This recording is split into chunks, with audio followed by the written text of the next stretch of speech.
Good morning students. मैं assistant professor Mahavir Prasad GLC Churu के इस यूट्यूब चैनल में आपका एक बार फिर स्वागत करता हूं। आज अपन विधि प्रथम वर्ष की अपकृत्य विधि के संबंध में कुछ चर्चा करेंगे और आज के इस टॉपिक का शीर्षक है अपकृत्य के सामान्य अपवाद, जनरल एक्सेप्शंस ऑफ टॉर्ट। देखिए, इस टाइटल को अपन आगे बढ़ाएं इससे पहले ज़रूरी है कि हम इस शब्द को गौर से देखें। देखो, एक्सेप्शन जो होते हैं वो किसी भी साहित्यिक विधा में दो प्रकार के होते हैं। एक होते हैं सामान्य अपवाद और दूसरे होते हैं विशेष अपवाद। विशेष अपवाद किसी टाइटल विशेष के संबंध में होते हैं, जबकि सामान्य अपवाद जो है वो संपूर्ण विधा के प्रति होती है। जैसे इस चैप्टर में अपन अपकृत्य विधि के अपवादों के संबंध में चर्चा करेंगे, तो अपकृत्य विधि में यदि अपन सामान्य अपवादों की चर्चा करते हैं तो वो ऐसे एक्सेप्शन होते हैं जो सभी अपकृत्यों पर समान रूप से लागू होते हैं। और यदि इसी सब्जेक्ट में अपन विशेष अपवादों की बात करें तो विशेष अपवाद अपकृत्य की किसी विशेष श्रेणी पर लागू होते हैं। जैसे मानहानि के अपवाद हैं, योगदायी उपेक्षा के अपवाद हैं। इस प्रकार हर एक टाइटल के अपने अपवाद होते हैं। तो जहां अपकृत्य के किसी टाइटल विशेष या शीर्षक विशेष के अपवादों का अपन अध्ययन करते हैं तो अपकृत्य विधि के विशेष अपवाद कहलाते हैं, जो चैप्टर विशेष के साथ अध्ययन किए जाते हैं। जबकि अपकृत्य विधि को अपन शुरू करें इससे पहले संपूर्ण अपकृत्य विधि या अपकृत्य की समस्त श्रेणियों के जो अपवाद हो सकते हैं उन अपवादों को अपन सामान्य अपवादों के नाम से अध्ययन करेंगे। यहां अपकृत्य विधि के अपवादों की या सामान्य अपवादों की जो श्रेणियां हैं उनको यहां इस बोर्ड के ऊपर मैंने कुल 9 कैटेगरीज में क्लासिफाई किया है। यहां केवल अपन इनका संक्षिप्त परिचय लेंगे और उसके बाद इन सभी एक्सेप्शंस को अपन डिटेल से 1 बाय 1 एक एक क्लास में लेंगे। तो इन 9 अपवादों में पहला जो अपवाद मैंने आपके सामने लिया है सम्मति या वॉलेंटाइन नॉन फिट इंजुरिया। देखो, अपकृत्य विधि का एक बहुत ही महत्वपूर्ण फॉर्मूला है, एक सूत्र है, एक मैगजीम है कि स्वेच्छा से उठाई गई हानि के लिए कोई उपचार उपलब्ध नहीं है। कहने का मतलब यह है कि हमने किसी कार्य को करने की अपनी सम्मति, अपनी कंसेंट प्रतिवादी को दी है और उससे हमें किसी प्रकार का नुकसान होता है, तो इस प्रकार के नुकसानी की भरपाई के लिए अपकृत्य विधि में कोई उपचार नहीं है। और ये प्रतिवादी के लिए एक डिफेंस होगा और वादी के लिए ये विपरीत या प्रतिकूल बात होगी। कहने का मतलब वादी जहां प्रतिवादी को किसी कार्य को करने की सहमति प्रदान कर देता है या स्वेच्छा से किसी हानि को उठाने के लिए सहमत हो जाता है, वहां अपकृत्य विधि किसी प्रकार का उपचार प्रदान नहीं करती है। तो यहाँ सम्मति, कंसेंट या वॉलेंटाइन नॉन फिट इंजुरिया, इस सूत्र के साथ हम आगे पहले चैप्टर में यही अध्ययन करेंगे कि सम्मति किस प्रकार अपकृत्य के दावे को समाप्त कर देती है। दूसरी जो श्रेणी हमारे सामने है वो है योगदायी उपेक्षा, कॉन्ट्रीब्यूटरी नेग्लिजेंस। योगदायी उपेक्षा का मतलब ये होता है कि जहां कोई अपकृत्य घटित होता है और उस अपकृत्य के गठन में वादी का खुद कोई योगदान रहा है या वादी उसे टालने का अंतिम अवसर रखता था और वादी ने उस कृत्य को टालने में लापरवाही बरती है, तो ऐसी सिचुएशन में अपकृत्य विधि में दावा सफल नहीं होगा या किसी प्रकार के उपचार की चर्चा अपकृत्य विधि नहीं करती है। तो दूसरा चैप्टर जो अपन डिस्कस करेंगे, योगदायी उपेक्षा या कॉन्ट्रीब्यूटरी नेग्लिजेंस, ये एक बहुत ही महत्वपूर्ण अपवाद माना जाता है अपकृत्य विधि का। तीसरा जो एक्सेप्शन हमारे सामने है, दैवीय कर्तव्य, एक्ट ऑफ गॉड या डिवाइन एक्ट। डिवाइन एक्ट उन कृत्यों को कहा जाता है जिनके ऊपर मनुष्य का कोई बस नहीं चलता या जिन घटनाओं के घटित होने में मनुष्य का कोई हस्तक्षेप नहीं हो सकता, ऐसे कृत्यों को अपन दैवीय कृत्य कहते हैं। और जिन घटनाओं के ऊपर मनुष्य का कोई बस नहीं चल सकता, या यूं कह सकते हैं कि मनुष्य अपनी विल पावर के अंडर उसे नहीं रख सकता, या मनुष्य उन घटनाओं में किसी प्रकार का चाहकर भी हस्तक्षेप नहीं कर सकता, तो ऐसी घटनाओं के कारण यदि किसी का कोई नुकसान होता है, किसी का कोई लीगल डैमेज होता है, उस लीगल डैमेज के लिए अपकृत्य विधि में कोई उपचार उपलब्ध नहीं होता है। मीन्स ये भी एक अपकृत्य विधि का महत्वपूर्ण अपवाद है। तो तीसरा जो एक्सेप्शन है वो है एक्ट ऑफ गॉड या दैवीय कृत्य, इसको भी अपन डिटेल से लेंगे। चौथा जो एक्सेप्शन हमारे सामने है, वादी स्वयं अपकारी, प्लेंटिफ हिमसेल्फ रॉन्ग डज।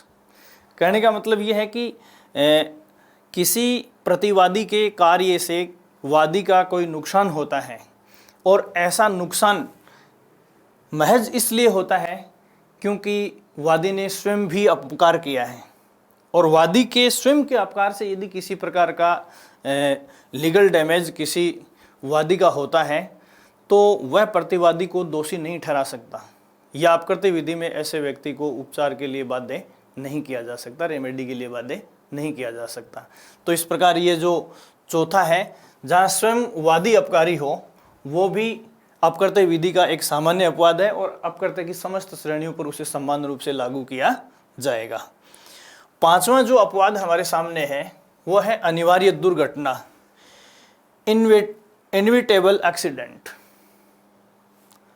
अनिवार्य दुर्घटना, देखो प्रकृति में कुछ ऐसी अवश्यंभावी घटनाएं होती हैं जिन्हें मनुष्य अपने समस्त प्रयासों के बावजूद भी रोक नहीं सकता, या ऐसी घटनाएं जिनका घटित होना डेफिनेट है।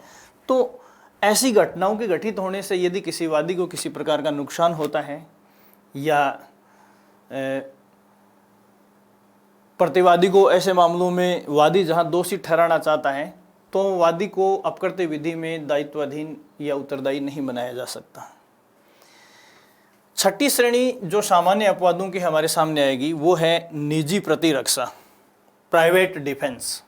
देखो निजी प्रतिरक्षा, जहां व्यक्ति अपनी नुकसानी को टालने की कोशिश करता है और उससे वादी का किसी प्रकार का नुकसान हो जाता है, तो ऐसी नुकसानी प्राइवेट डिफेंस की श्रेणी में आएगी, क्योंकि वादी जब अपने नुकसान को टालने की कोशिश नहीं करेगा तो ऐसी सिचुएशन में प्रतिवादी जब ऐसी नुकसानी को टालने की कोशिश नहीं करेगा तो वादी की बजाय वो नुकसान प्रतिवादी को होना होता है। इसलिए ये जो प्राइवेट प्रतिरक्षा में जितनी भी एक्टिविटी की जाती है उनको अपकृत्य का आधार नहीं बनाया जा सकता। तो निजी प्रतिरक्षा या प्राइवेट डिफेंस की कैटेगरी में जितने भी कृत्य किए जाते हैं वो अपकृत्य विधि के सामान्य अपवादों में आएंगे। सातवां जो एक्सेप्शन अपन लेते हैं वो है भूल, मिस्टेक। देखो भूल या मिस्टेक जो है वो एक मानवीय प्रकृति का हिस्सा है, या इसको मनुष्य की मूल प्रवृत्ति या इंस्टिंक्ट मान सकते हैं। कानून का जब अपन अध्ययन करते हैं तो भूल का अध्ययन अपन दो श्रेणियों में करते हैं, एक विधि की भूल और एक तथ्य की भूल। देखो कानून की भूल जो है वो अक्षम्य नहीं होती, लेकिन तथ्य की भूल जो है वो अक्षम्य होती है। तो यहाँ मनुष्य से यदि किसी विषय वस्तु या फैक्ट के संबंध में किसी प्रकार की भूल हो जाती है, सब्जेक्ट के संबंध में भूल हो जाती है, और भूल ऐसी है जिसका संबंध लॉ से नहीं है, तो ऐसी भूल जो है वो अपकृत्य विधि में सामान्य अपवादों में काउंट की जाएगी। और इस प्रकार की भूल से यदि वादी को किसी प्रकार की नुकसानी हुई है तो उसके लिए उसे उत्तरदायी नहीं ठहराया जा सकता। आठवां पॉइंट है आवश्यकता या नेसेसिटी। देखो कुछ बातें मोस्ट एसेंशियल या कंपलसरी हो जाती हैं, और महत्वपूर्ण आवश्यकताओं की श्रेणी में प्रतिवादी द्वारा किए गए कृत्य से यदि वादी का किसी प्रकार का नुकसान होता है तो उसके लिए भी अपकृत्य विधि में उसे उत्तरदायी नहीं ठहराया जा सकता। और फाइनली जो है अपवाद सामान्य वो है सांविधिक प्राधिकार या स्टैट्यूटरी अथॉरिटी। सांविधिक प्राधिकार या स्टैट्यूटरी अथॉरिटी का मतलब ये होता है कि अगर लेजिस्लेटिव बॉडी द्वारा इनेक्ट किए गए किसी कानून में प्रतिवादी को कोई ऐसा कृत्य करने की छूट दी गई है या कानूनन रूप से उसे प्राधिकृत किया गया है, और उस प्राधिकृत कृत्य को करने के दौरान यदि वादी को किसी प्रकार की नुकसानी होती है तो उस नुकसानी के लिए प्रतिवादी को उत्तरदायी नहीं ठहराया जा सकता। जैसे लोक सेवकों को अपने लोक सेवा के अनुक्रम में कार्य करने के लिए अनेक अथॉरिटीज स्टैट्यूट्स द्वारा दी गई होती है, और अगर वो अपने लोक कर्तव्यों के निर्वहन के दौरान किसी प्रकार से वादी का किसी प्रकार का नुकसान कर देते हैं तो ऐसी नुकसानी के लिए वादी को प्रतिवादी के विरुद्ध अपकृत्य में वाद सफलता की स्थिति प्रदान नहीं की जाएगी। इस प्रकार देखिए, ये अपकृत्य विधि के सामान्य अपवाद की जो शीर्षक है या टाइटल है, उसमें अपन अपकृत्य के सामान्य अपवादों को कुल 9 श्रेणियों में बांटकर अध्ययन करेंगे। पहला है सम्मति से किए गए कार्य, दूसरा है वे कृत्य जिनमें वादी की ओर से योगदायी उपेक्षा हुई हो, तीसरा है दैवीय कृत्य या एक्ट ऑफ गॉड, और चौथा है जहां वादी स्वयं अपकारी हो, पांचवा है अनिवार्य दुर्घटनाएं, छठा है निजी प्रतिरक्षा, सातवां है भूल या मिस्टेक्स, आठवां है आवश्यकता या नेसेसिटी, और नौवां है सांविधिक प्राधिकार या स्टैट्यूटरी अथॉरिटीज। तो इस प्रकार से अपन इन चीज़ों को अध्ययन करेंगे। कहने का मतलब ये है कि अब आज की क्लास में मैंने जो आपको बताया है उसमें 2 महत्वपूर्ण बातें आपको ध्यान में रखनी है। पहली बात यह है कि अपकृत्य में अपवादों की स्थितियां 2 बनती हैं, जनरल एक्सेप्शन और स्पेसिफिक एक्सेप्शन। यहाँ सामान्य अपवाद या जनरल एक्सेप्शन में अपन उन बातों का अध्ययन करते हैं जो अपकृत्य की समस्त श्रेणियों का अपवाद कायम होती है, और विशेष अपवादों की श्रेणी में अपन अपकृत्य की किसी श्रेणी विशेष के संबंध में पाए जाने वाले अपवादों की चर्चा करेंगे। अब इस नेक्स्ट क्लास में अपन 1 by 1 करके इन 9 अपवादों के संबंध में अध्ययन करेंगे। कहने का मतलब अगले अपने जो 9 वीडियो हैं वो इन एक्सेप्शंस पर फोकस होंगे, और एक एक करके एक एक वीडियो में अपन इन 9 अपवादों का अध्ययन करेंगे। Thank you so much.